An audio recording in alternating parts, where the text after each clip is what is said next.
That's incredible. Of course. Oh, is it going? Is it going? I think we're good. Yeah, baby. All right. That's what we're looking for. All right. If you're watching the VOD of this, welcome to the stupidest thing ever, or if you somehow managed to jump on, right now, welcome to the stupidest thing ever. Basically, I have this, I, okay, alright, let's start from square one. I've been watching the, AI battles that Spirit of the Law has been doing on his channel, where he's been pitting the new Definitive Edition AI versus the HD AI, the original CD AI, and for whatever reason, I just find them so entertaining, and so do a bunch of other people. If I had to guess, I think it's because I think part of it is that it's really interesting to look at the sort of thought process, if you can call it that, of the AI in these games, and how silly it can be, but also how impressive it is. I mean, these computer things that aren't sentient, that aren't really technically very smart, are doing pretty smart things, especially when you have them on the hardest settings or on the extreme settings in the case of Definitive Edition. So I had the thought, what if you pitted the AIs of each civ against each other? And kind of in that way, kind of get your own look at the sort of win rate, or at least, I guess, like, the sort of placement for each civilization, at least in Age of Empires HD, because here's the thing, folks, I'm a broke millennial, and I'm just sort of waiting for Definitive Edition to go a little bit on sale before I get it. So for now, I'm doing this with HD, but when I finally do get my hands on Definitive Edition, you know that this is gonna be, like, priority number one, or at least priority number two after, like, actually playing and enjoying the new graphics and doing campaigns and enjoying the new civs. But after all that, after all the actual, like, enjoyment of Definitive Edition, I will do a new bracket to determine what is the best civilization in Age of Empires. So for now, this is the HD edition. It does not include the, I believe, 4 new civilizations in Definitive Edition, which I'm just about certain are the Cumans, the Tartars, the Bulgarians, and the Lithuanians. Yeah, I got it in one. Alright. I have heard that, I've heard especially that the Cumans are kind of overpowered, so it would be interesting to see how they stack up against everybody else. However, that's just something that's going to have to wait for another time. As you can see, I have set up a bracket for each of the 31 civilizations, doing 1v1 battles. The odd one out, since it's an odd number, is the Malay. Now, I randomly determined, like I kind of used a combination of like a random letter generator and random number generator. It doesn't really matter. All you gotta know is that I placed these randomly. And having done that, I have ended up with the Malay being the odd one out. But that's fine, because in brackets like this, if you have an odd one out, they'll just end up competing in this round of 16, which I have labeled as the best 16. Now, you may be wondering, why are the best of 16 already determined?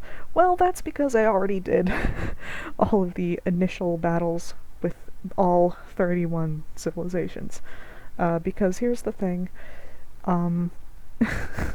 I didn't want to stream these. These were things that I had, like, running in the background, because it takes a long-ass time, even on fast speed, to run through the full games of each of these 1v1 battles. Some of them took a long-ass time, but that's alright. Now, as I said, this is random, or at least the, like, matchups were initially random. Obviously they won't be from now on, because now it's going to be winners versus winners, whittling down to who is the best. But I did not seed them based off of the win rates from somewhere such as AOE stats, which collects from Voobly multiplayer matches to kind of give you these stats. There's a whole bunch of other stats like, oh, how often are they played, how many texts do they typically get, how long are their games typically, but the most important one in color is the win rate. So you can find this on AOE stats. You can find just how wonderful some civilizations are and just how badly some other civilizations suck. Oh, the poor Khmer. Oh, I don't understand how the Khmer suck so bad in Age of Empires. The actual civilization in real life was like a powerhouse in Southeast Asia in the Middle Ages. They like took over most of Southeast Asia, and they were like this really successful like trade kingdom. They benefited from the trade that passed like between India and China, or like China and the rest of the world, as well as all the other kingdoms in between. They had beautiful culture, architecture, they had like complicated irrigation and waterworks, and they were notorious for their just really strong military skills. So it's just kind of a shame that the Khmer seem to get the short end of the stick in Age of Empires. But in any case, so I did not seed these the initial matchups based on the AOE stats or anything like that. I just did it random, pit them against each other, and then saw who won. Now, I am going to show you my setup for each game. This is still from my last initial matchup, which was Goths versus Malians. The setup every single time is just a standard map on rivers. Rivers, I figures, gives a fairly even composition of land and water. I didn't want to make it a completely land map like Arabia, despite Arabia being the favorite, because I know that certain civs get their time to shine when they're able to use a navy. But I didn't want to make it completely navy based. Like Pacific Islands. There are some other maps that are just completely navy based, barely any land strats at all. So I thought rivers was a good balance. In the future, maybe I will do kind of separate brackets for a like water map performance and a land map performance, but this is what we're going with for now. Small map, setting difficulty to hardest, because that's when you get the smartest AIs, so every single matchup, the AIs will be on hardest settings so that they will be as smart as they can be. And just standard resources, 200 pop. Yeah, and standard victory. They are allowed to win through Relic and Wonder. Now, I gotta say, the majority of the initial matchups won through standard conquest. However, there were a couple, I think, just one or two that did win through Relic victory, and none through Wonder victory. So that's interesting. We'll have to see what happens with that going forward. Now, there were definitely a lot of interesting matchups. The majority of the matchups largely went for about an hour, with both civs managing to get to Imperial Age, and usually being fairly evenly balanced, but then one just sort of managing to get a foothold and win over the other one. Or were not very balanced from the start, and one civilization won fairly quickly. We do have some very unusual results, which are probably going to be a little controversial if anyone who watches this cares about any particular civs and cares about these civ stats, for example. Oh gosh, why'd I go there? Alright. I'm not super experienced with streaming, so you'll have to forgive me if you're watching this live, or if you're watching the VOD, because I think that latter one is more likely, but I'm still probably not going to edit the VOD at all, so all of my nonsense is going to stay in. In any case, there were quite a few results, and I don't know how this could have possibly happened, but there were quite a few results where civs that normally are fairly low in the stats, in the global stats,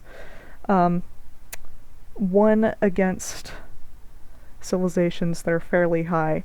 The most the most egregious is that just by chance I have the Khmer and Franks against each other. Again, this is all random, and when I put together this bracket, I didn't even know about the stats. I looked at them afterwards. So just coincidentally, I have the Khmer versus the Franks, and you'll notice that at least on AOE stats, again, getting their data from Voobly live matches, the Khmer are the worst performing with a win rate of only 36%. Jeez, oh man, well under half. And the Franks are number one, 61%, which is something I'm kind of surprised about. I feel like I always hear about the Huns and the Aztecs doing really well, and they are obviously way up here, but Franks are number one, and also the Incas and Slavs are way up. I need to pay more attention to what civilizations are really being favored and why. But in this case, the Khmer won over the Franks. Now I gotta say, this along with the match above it, which was Teutons versus Koreans, both of these had really kind of what you might anticipate as being uneven matchups that ended up being like 2-hour plus matches that I just sort of like ran in the background and checked on occasionally. In both of these, they both just boomed up and just sort of skirmished against each other, but were like equally compared for just so long until eventually one of them just kind of slightly got the upper hand and was able to press their advantage. And in both of these cases, the underdogs won, which is just so strange that the Khmer ended up winning against Franks. Again, it was a hard battle, so it might have ultimately ended up being kind of chance that the Khmer ended up winning against the Franks, but that is the result we have ended up with. So, to kind of give you just a quick rundown of Best 16, finally kind of get to that, I had Saracens versus Aztecs. The Saracens won. This is kind of a slightly unusual matchup since Aztecs are very well performing, Saracens are not so much. Vikings versus Britons. Both of them, like, kind of, they're both, I would say they're both top tier, maybe Vikings more so than Britons. The Britons did end up winning that matchup. I wonder if it's because the Vikings are an infantry civ and the Britons are an archery civ, but I'm honestly not sure. Then I had the Huns versus the Spanish. The Huns won. The Huns are definitely a civilization I would expect to make it pretty far, and I would expect them to make it against their opponent, the Koreans, who won the matchup between Teutons and Koreans. But considering the Koreans did end up managing in the end to scrape by and win against the Teutons, despite, let's see here, where did the Teutons place? And where did the Koreans place for that matter? Because the Koreans, okay, no. Nope, Teutons are definitely better than Koreans. Koreans are near the bottom. They're definitely one of the civs you hear about being not super great, and you can kind of see why that is when you look at the tech tree, because here's the thing. Tower and naval civilization. They're really kind of a defense civilization, a bit like the Byzantines, but obviously more navally focused, and with that sort of thing going on, it becomes really clear that they are a late game civ. Maybe ultimately the reason why they won against the Teutons is because they were able to get to that point where they were able to thrive in the late game. But normally, if you can counter Koreans before the late game, they tend to go down fairly easily. So, that's interesting. Yeah, the Teutons, yeah, they're just kind of middling. 49%, yeah, they're fine. So, Koreans won that, so it's going to be Huns versus Koreans for that. Then, between Khmer and Franks, again, Khmer won. I wouldn't expect them to go very far, because I think this is mostly because of chance. But we will see. Especially since they're competing against the Persians, which won the matchup between Celts and Persians. I know, where do Persians place? I figured they're a strong civ. They're middling. They're doing all right for themselves. So it'll be interesting to see where that goes. Maybe, I'm gonna keep an eye on the Koreans and the Khmer because I feel like they're the really major underdogs in the best of 16. So we'll see if they somehow manage to win. Khmer, I can maybe see being in Persians just because Persians aren't just so overwhelmingly dominant, but Koreans I feel like are really going to have to pull up the stops if they want to beat the Huns, because the Huns are very good. Then, kind of a surprising result, Ethiopians won against the Incas. Slightly unusual, just because the Incas, as you can see, are the second best, or at least for now. Do they have a slight advantage? But they are one of the top civs, at least when played by people, and that might end up being really kind of the determining factor for what AIs win here, is because AIs may behave differently than people. I mean, obviously AIs behave differently than people do, but maybe AIs use just different strats from how people do. They just operate in a completely different way, and maybe that ends up determining what civs work best for the AI versus what civs work best for, people. So the Ethiopians did win against the Incas. See how that goes. This was just a little bit of an upset, because the Chinese are very strong. At least I think they're very strong. Where are the Chinese? Oh no, you can't be telling me. Oh, Chinese don't do super great. I thought they did. Maybe I'm thinking of the Japanese. I don't know. I've been watching too much Spirit of the Law. He loves the Japanese. Yeah, Japanese are kind of middling, but I think, I don't know.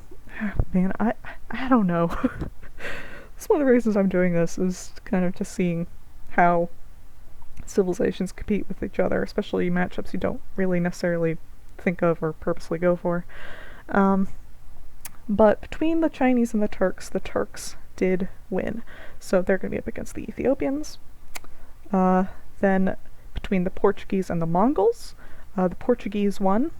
Now, I'm pretty sure the Mongols are pretty strong. Where are the Portuguese? Portuguese are one of the worst. Jeez, crazy. Alright, yeah, see, I thought Mongols are kind of middling. So, Portuguese won, and we will see how they do against absolutely a good civ, the Byzantines. Now, both the Byzantines and Magyars, I think, are good civs, but the Byzantines did ultimately win out, so they're going to be against the Portuguese. Then it was Mayans versus Vietnamese. Vietnamese, not a super great civ. Mayans, very strong civ. So this actually kind of went the way you would expect, with the Mayans being the Vietnamese. And from what I recall of this match, this was one of the landslide matches. A few of these were. Most of them were kind of, big boom-ups, just sort of two big blobs on the map, trying to edge out for dominance. But there were a couple of landslides in this, I think. If I remember correctly, it was one of them.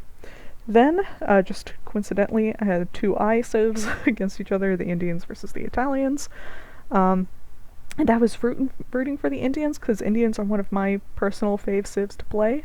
I love the camels, I love the aesthetic. I think they're very versatile for what kind of game styles you can go for with them. But they lost against the Italians, which, well, what you gonna do? Then had Berbers versus Japanese, kind of an upset, or is it an upset?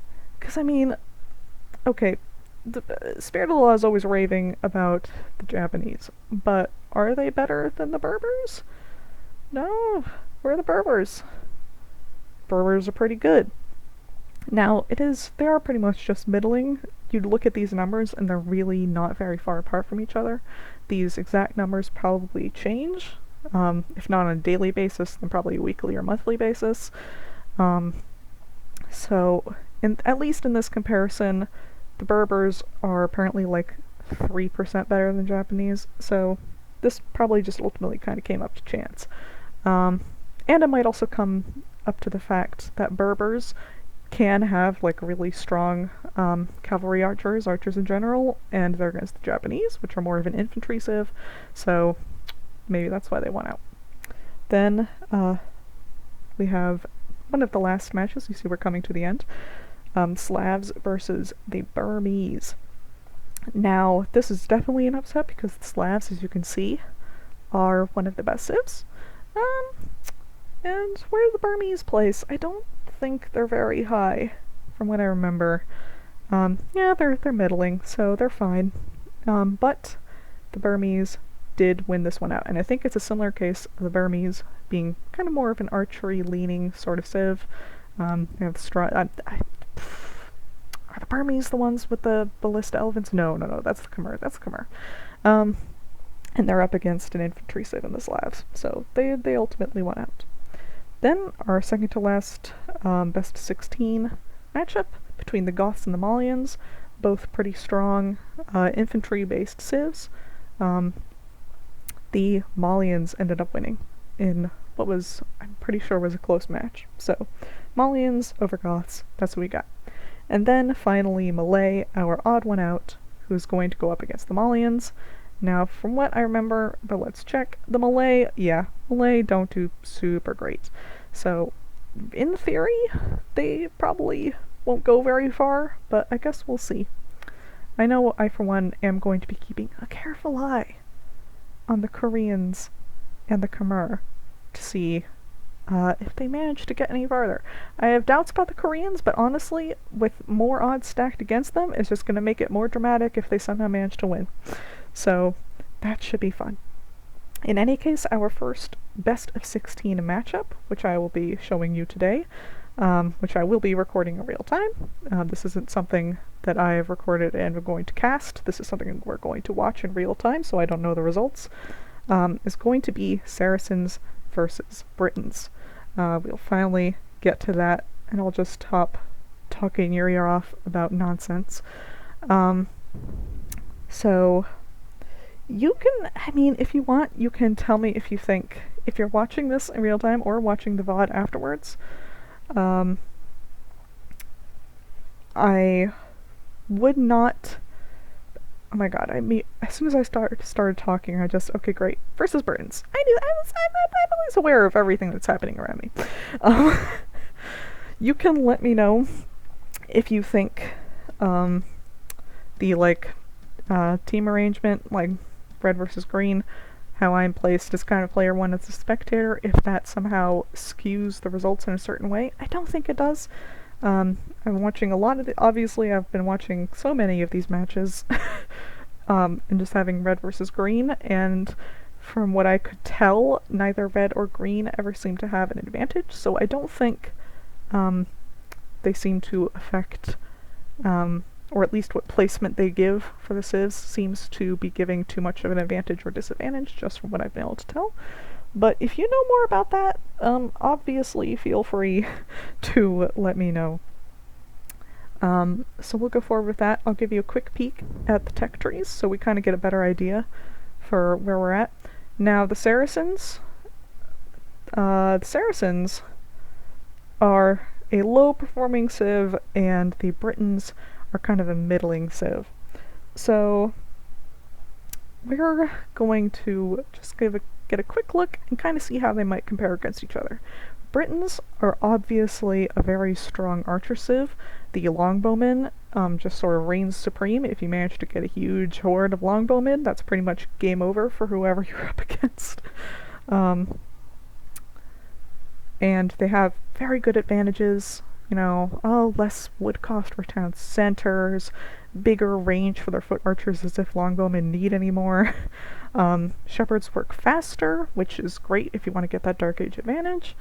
And they have good unique techs. Britons, I think, are definitely a strong civ. I'm honestly surprised they don't rank any higher in those global stats, but I guess there's only so high you can rank when you're up against other civs that are also very strong. There's just a lot of good balancing of civs in Age of Empires. Now, they're going to be going up against the Saracens, a camel and naval civilization. And this naval aspect might end up giving them an edge, despite the fact that they are typically kind of a low-tier civ. Because, of course, this is going to be on rivers. And rivers has a naval aspect. Or at least it should have a naval aspect. If you don't focus on your navy at all, that will end up, from what I've seen of the other matches, will end up negatively impacting your overall performance. But they do have camels. camels can do alright against archers. You know, maybe. But they have big boost to the market, which isn't gonna do them super much good, since obviously there's no trade in 1v1. And, but, you know, whatever. Yeah, transport ships. For some reason, and you're gonna see it when I start up the match, but for whatever reason, the civs just absolutely refuse, the AI just absolutely refuses to use transport ships on rivers. And I don't know why. So that's not going to help them at all. Galleys, tech 20% faster, okay. I'm honestly not sure from this wording if they mean just galleys, like feudal age galleys, or if they mean the whole galley line up to galleons. I think it does mean the whole galley line, but man, I don't know. And then cavalry archers have bonus attack versus buildings, which to me doesn't seem super useful. So I guess we're gonna see. Let me just check something. Nope, nobody has said anything to me, at least in the Twitch chat for this live. But if you're watching the VOD, please feel free to comment on your thoughts, concerns, whatever. And let's get started. Saracens versus Britons. Hardest AI on rivers. Let's go. Who's gonna win?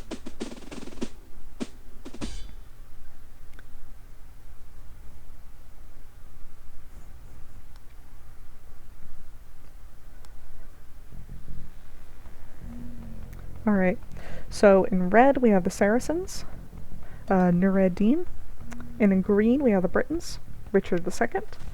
If we just eliminate Fog of War, you can kind of see what we're working with on the map. Got two little islands, and then, as is normal for the rivers map, a couple of small piles of gold on one of the, actually not small, average piles of gold, in the center. Although, from what I've seen, the AI will never go for it. Even when they run out of gold, even when they could probably afford to build transport ships and bring villagers over and probably not get them attacked immediately, they just never go for it. In any case, Richard II, he's working on his sheep, and his scouts kind of doing an odd pattern with the scouting. I think the best pattern is usually to just kind of go out in concentric circles, and kind of end up branching out from there.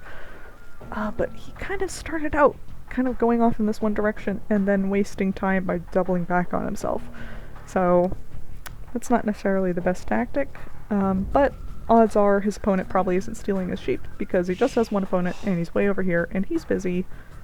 What are you busy doing, Mr. Nureddin?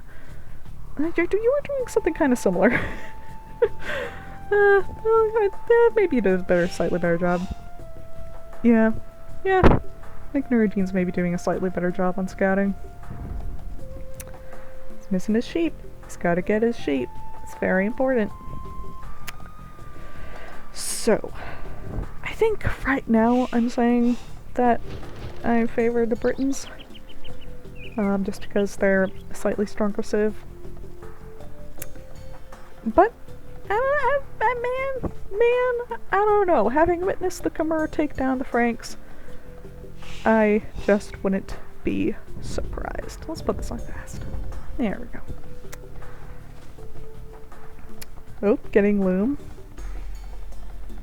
Before you have even, like, finished your villager output. Okay, that's a bold move. And then, what am I doing? I get confused in spectator mode. Richard II. It's going right for berries. Yeah, oh yeah, you have folks on berries. Oh, and working on the boar, although I don't know how effective of a boar get this is gonna be, since your people are not over here helping you. Also, I thought, probably just from watching some Spirit of the Law and T90 videos that the AI actually, like, garrisoning their villagers during a boar hunt was kind of a definitive edition addition. But it was obviously back in AI, at least for the hardest AI. They've gotten their boar as well. They've gotten in a good place. This one's a little far out, because I don't think his technique was super great. Since he just sort of lured the boar over, and then had to garrison his villager, and then all the other potential hunters were over here, and now he still has folks going berries, instead of putting as many people as he can on the boar, which is, rookie tactics. Just the rookie tactics. Yeah. But then again, Naridine's not doing much better. He's only got like 4 people on board. So hey, that's gonna end up being fine.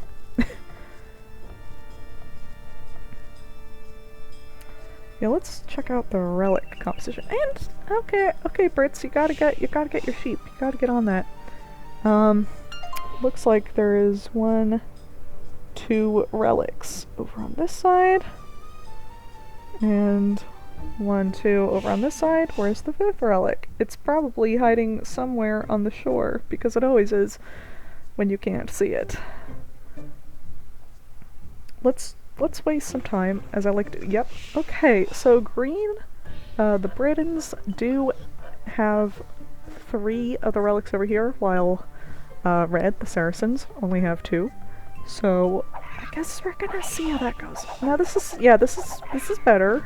You know, that was a much better Borget, and oh dear, now red is doing kind of an amateur Borget.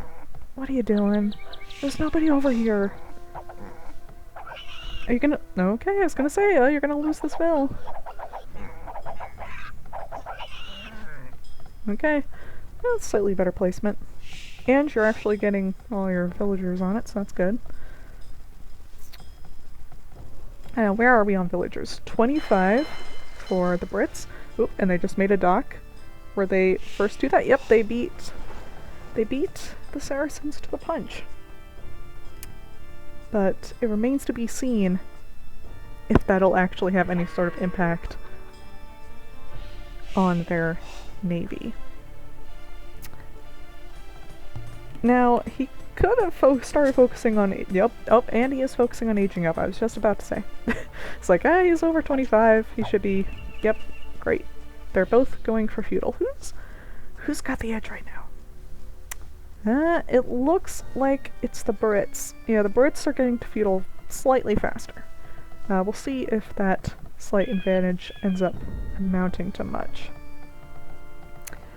Now, the Saracens really probably should be focusing more on exploring the rest of their island. It looks like they made a quick foray over here to see how the Brits are doing, but I don't think that's hugely necessary. And of course, they haven't made any naval units yet. Richard, the Brits also haven't made any naval units yet. Yeah, just getting started on making a barracks. That's proactive. Oh, yep, and there they are. I think the build order for the AI, especially the hardest AI, does include building a barracks when you're in the middle of aging up to the feudal age, just from what I've seen. But I wouldn't be surprised if the reality is a little bit different. Britain's building an archery range. That is their bread and butter. We'll watch to see if they end up making multiple. And the Brits are first out the gate with making naval units, making fire galleys. Ooh, offensive. Now, in both these cases, these are aggressive dock placements. I don't know if they're necessarily good dock placements. I think the Brit dock, especially, being so close to the just one marsh crossing between the 2 islands, is going to be within the line of fire from the troops that the Saracens send over, but we will see. They also don't have much fish around them, so We'll see what happens. But they both made kind of a similar decision, so I don't know if there was really going to be a disadvantage either way. Yeah, they've built multiple archery ranges. And what about good ol' Nureddin? Make it, yeah. Kind of going more for maybe his bread and blah blah blah blah blah. His bread and butter. For his bread and butter of cavalry, more so camels out of cavalry. Oh, making more scout cavalry. Maybe planning to do a little bit of a raid. Oh, he's gonna have kind of some obstacles to go up against, since the Britons are already pumping out some archery forces. Why am I saying archery forces when I could just say archers? It's just unnecessary.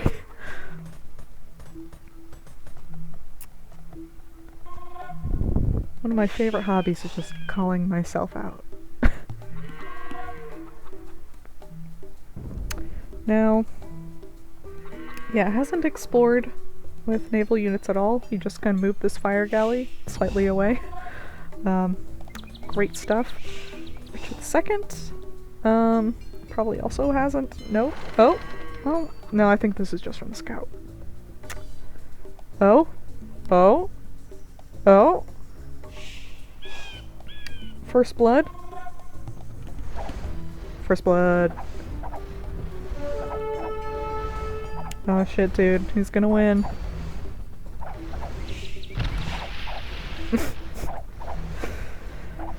Okay.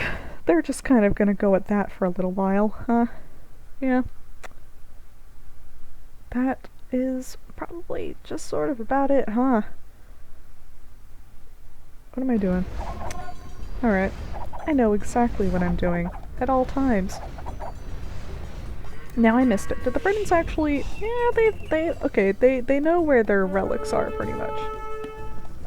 And oh no, they're under attack, because they're under attack.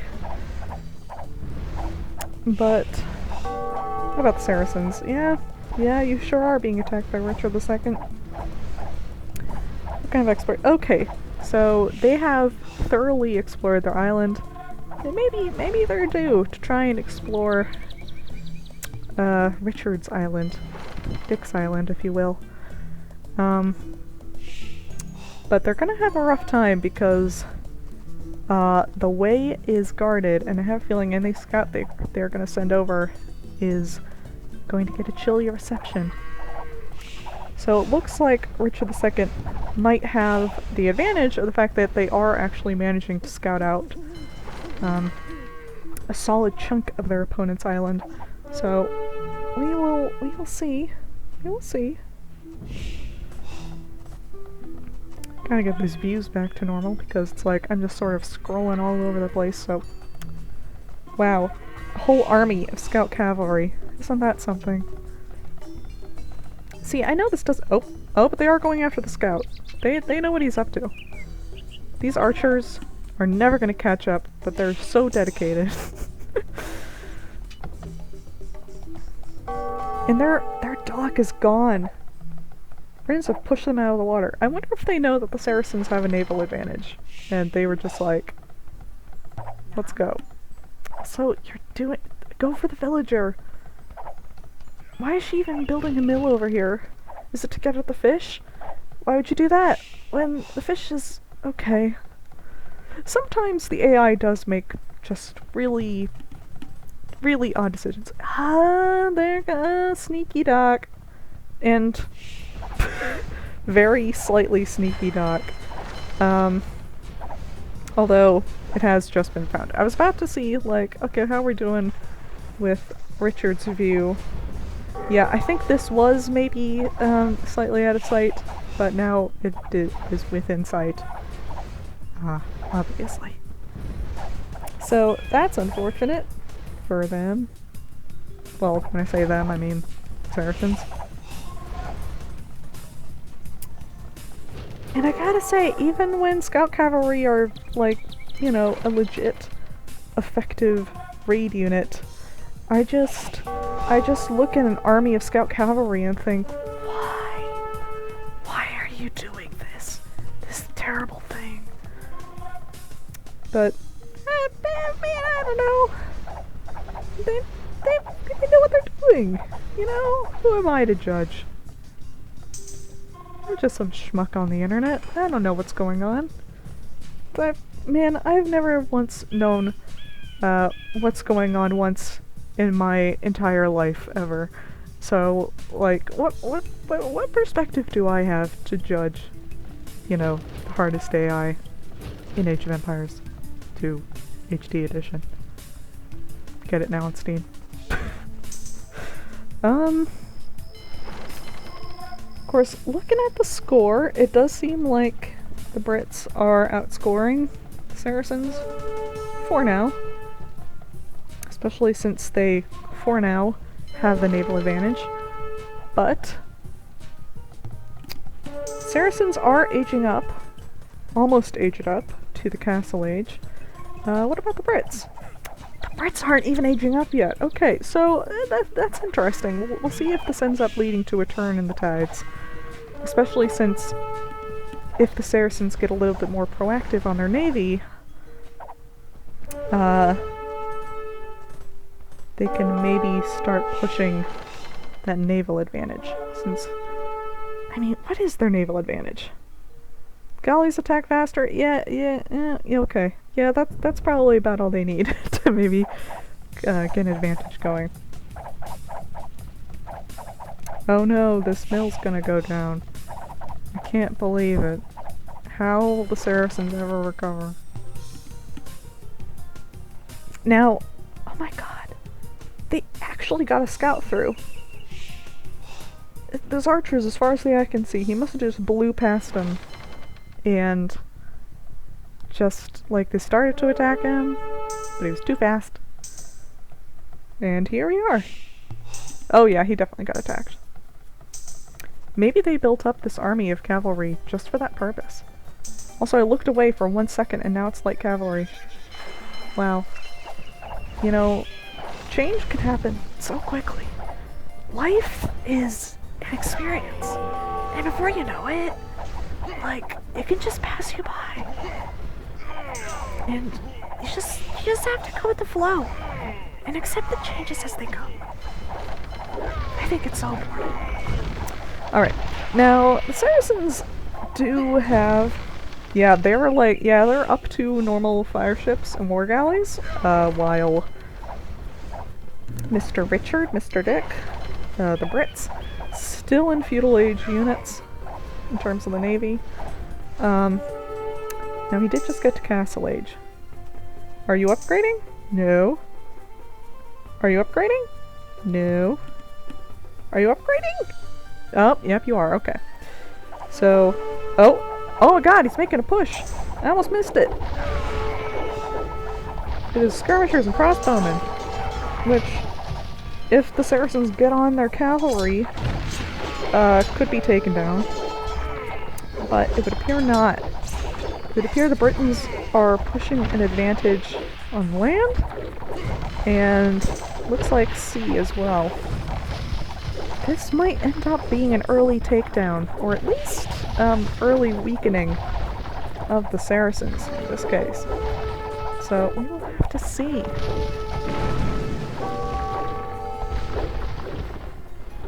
Yeah. And I was saying, it's like, oh, maybe the Saracens could push their naval advantage since they were at Castle Age naval units first, but unfortunately they must have been focusing on other things.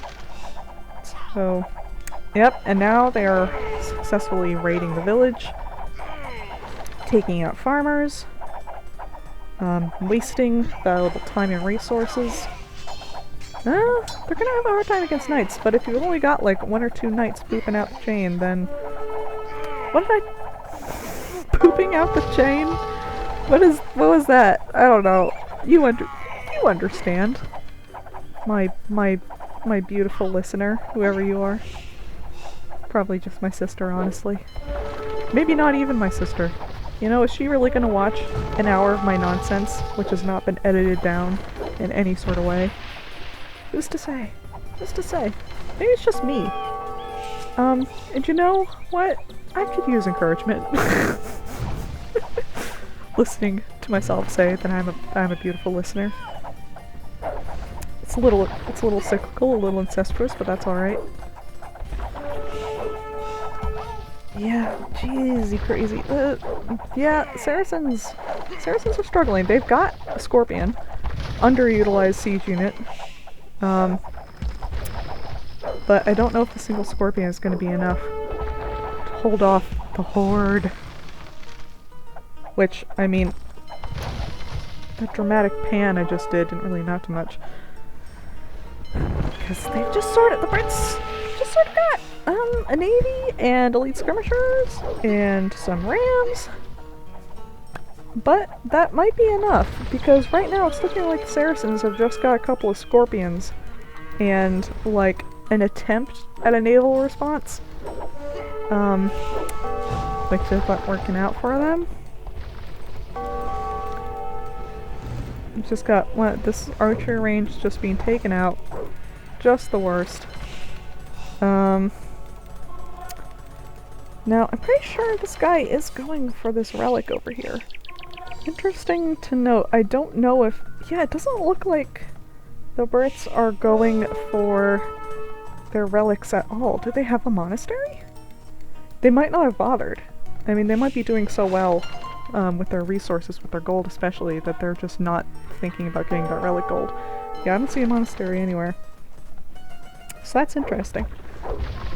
Saracens, on the other hand, are probably a little bit desperate, so they could use the relic gold, although they do have just so many villagers on gold.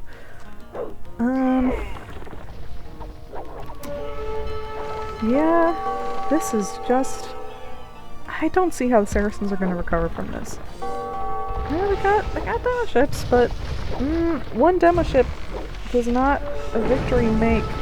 It's not a comeback make. They can't even go for a victory here. All they can hope for is a comeback. And I think even that might be a tall order for the Saracens. The farmers have just not been getting a break.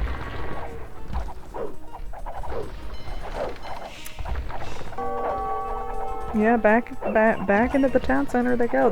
They're making villagers, but it's not gonna matter if the villagers can't do anything if they just end up dying and wasting food. You could at least move it. Hey, there's some stuff over here. Go. In theory, the AI should be like superior over any person at multitasking, because it can just, like, within the same nanosecond say, I want this individual unit to go over here, and I want this building to make these, and I want this villager to do this, and they could just do all of that at the same time. Versus people who just have to be just very on top of it, and maybe get multiple things done within, like, just one whole second. Maybe. And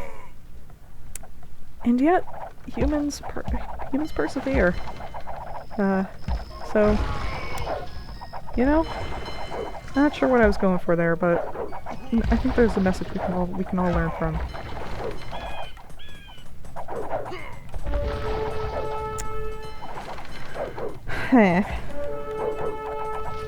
Just gonna quickly here. Let me give you a quick. Oh, they built.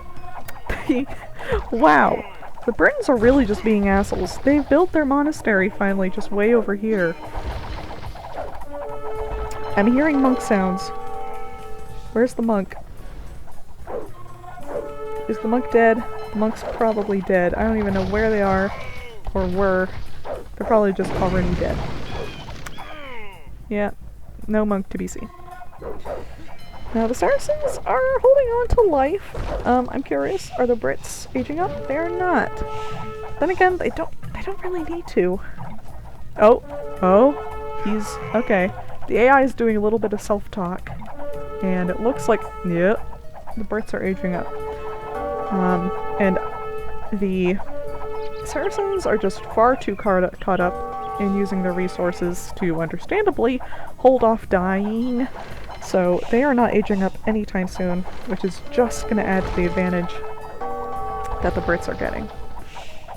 They've already just sort of... Now,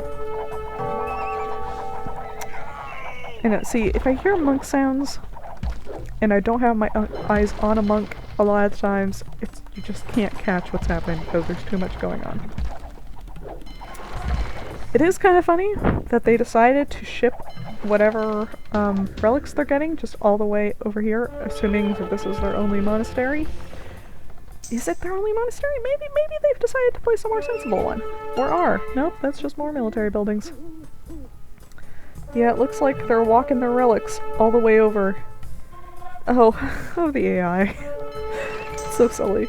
They're moving their relics all over into this one thing that's like, okay, whatever, it's fine. Yeah, this is rough. They don't even have any units, they just have this one battering ram that's gonna, like, maybe try and take out some of their rams? Because, I mean, the skirmishers aren't gonna be able to take them down.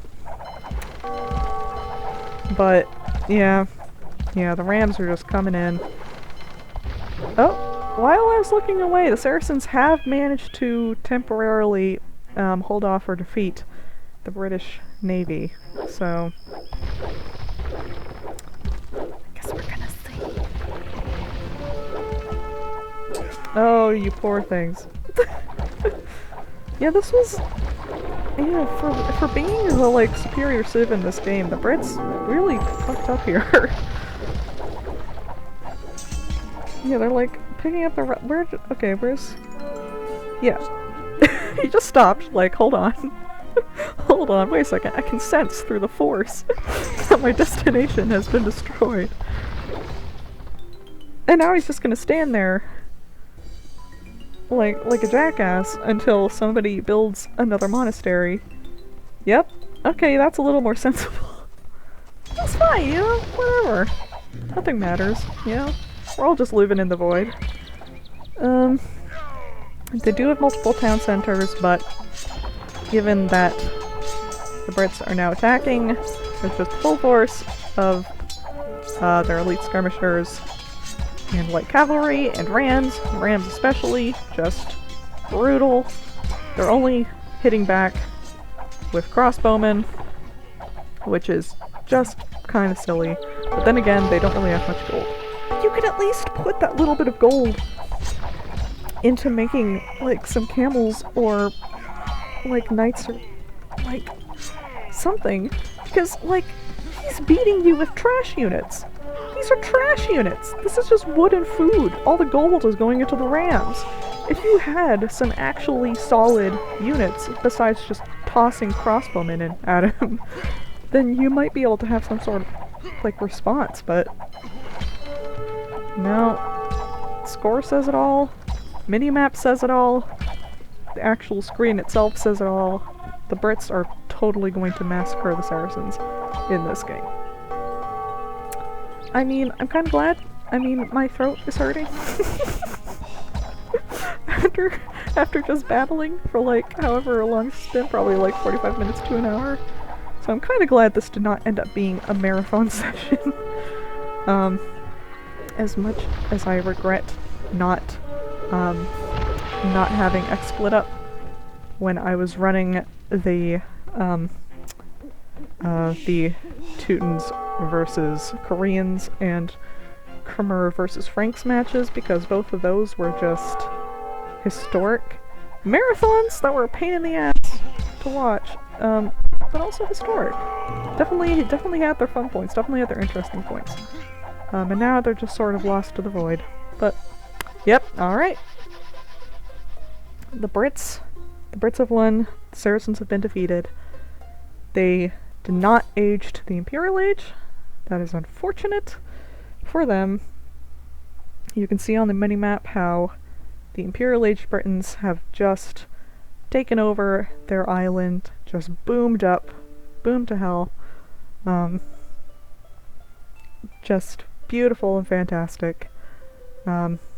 Buildings just spread everywhere with wild abandon in the AI way.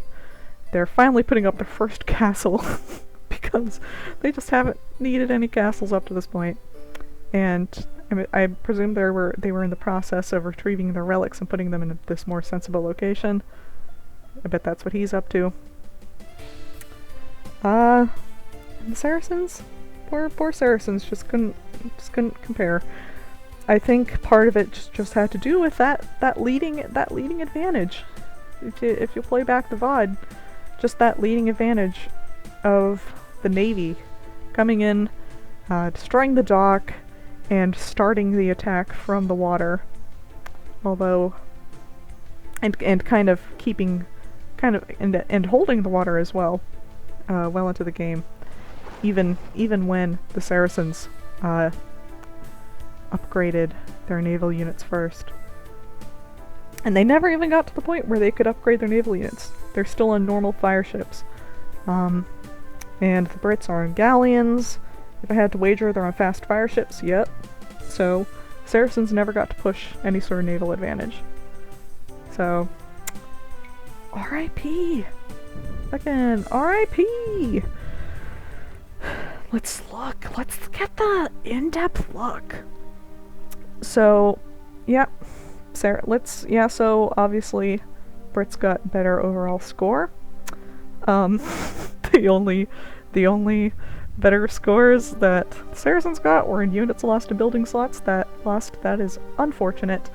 Brits had largest army, I bet a big chunk of that is the Navy. They had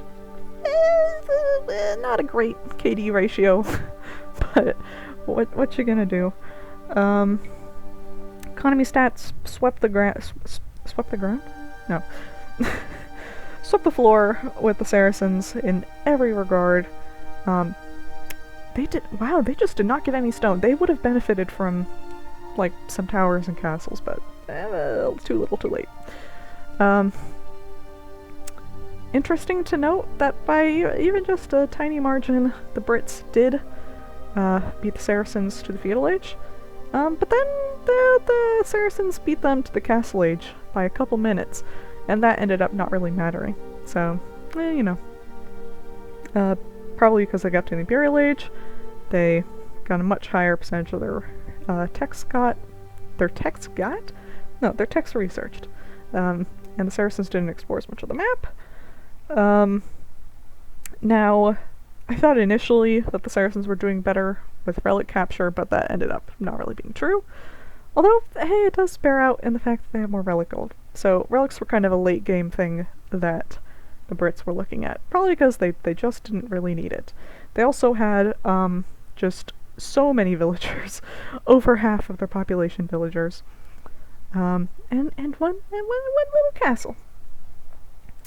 And you can see here that they were pretty much evenly matched, but by the time castle came around, possibly because of that slight advantage from the Navy and all that, they just... And also, yeah, you can see here, they just had more military, the Brits. They just had more military. And that ended up just leading to this overall advantage. Although the Saracens did give up the ghost when they still had a solid chunk of folks alive, so that's kind of interesting. Let's just sweep over real quick to the old Excel sheet. So now we have our first quarterfinalist. The Britons have defeated the Saracens in mortal combat, 1v1 on rivers, and hardest AI setting. And so the Britons will be one of the 8, I believe? Yes. They're going to be one of the 8 quarterfinalists out of 31 civs. So, hey, good for them.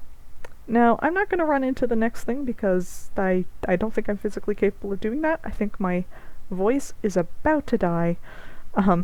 But stay tuned for the next stream or VOD as I pit the Huns versus the Koreans.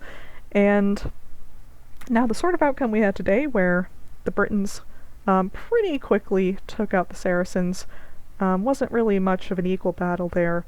In theory, that should be what happens with the Huns and Koreans, with the Huns being the Koreans pretty handily, in theory. But, given the fact that the Koreans beat the middling civ of the Teutons, we'll see. We'll see. Maybe they're full of surprises. I'm interested to see what'll happen with that. But in the meantime, I think I'm gonna bring all this to a close. And I thank you for making it this far. I thank you for your interest in my weird little project. And I bid you a good evening, morning, afternoon, night. Bye bye.